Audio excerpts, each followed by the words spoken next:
అనగనగా ఒక రైతు ఉండేవాడు. ఆ రైతు ఒకసారి ఎవరింట్లోనో కాకరకాయ కూర తిన్నాడు. అతనికి ఆ కూర చాలా నచ్చింది. అప్పట్లో కాకరకాయ అంత సులువుగా దొరికేది కాదు.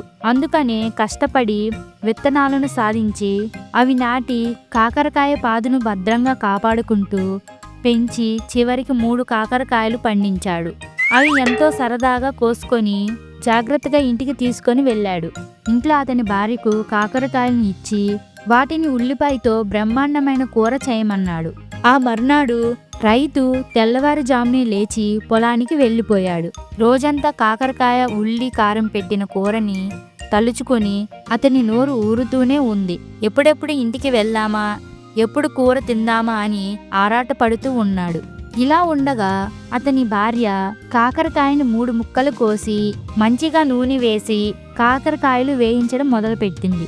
ఆ వేగుతున్న కాకరకాయలు నూనెలో బుసబుసలు ఆడుతూ మహా మంచి సువాసనగా వస్తున్నాయి. కూర అయిపోయాక ఆ కాయలను చూస్తుంటే ఆమె ఉండబట్టలేకపోయింది. రుచి ఎలా ఉందో ఒకటి తిని చూద్దాము అనుకొని ఒక కాకరకాయను తినేసింది. కొంతసేపటికి ఆకలి వేస్తుంది, నా వంతు కూర అన్నం తినేద్దాము అనుకొని 2వ కాయ కూడా తినేసింది.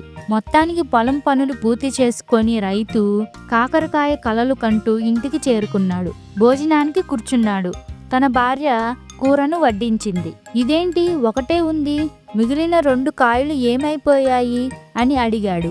అప్పుడు తన భార్య ఇలా చెప్పింది, ఒకటి రుచి ఎలా ఉందో అని తిని చూశాను, 2వది నా వాటా, అందుకే అన్నంతో తినేశాను అని చెప్పింది. అలా ఎలా తినేస్తావు అన్నాడు రైతు. ఇలా అని 3వ కాయ కూడా నోట్లో వేసుకొని తినేసింది. కాకరకాయ రుచి అలాంటిది మరి. ఇలాంటి స్టోరీస్ మీకు ఇంకా కావాలంటే ఇప్పుడే వీడియోకి లైక్ చేసి ఛానల్ని సబ్స్క్రైబ్ చేసుకొని బెల్ ఐకాన్ని ఆల్లో పెట్టుకోండి.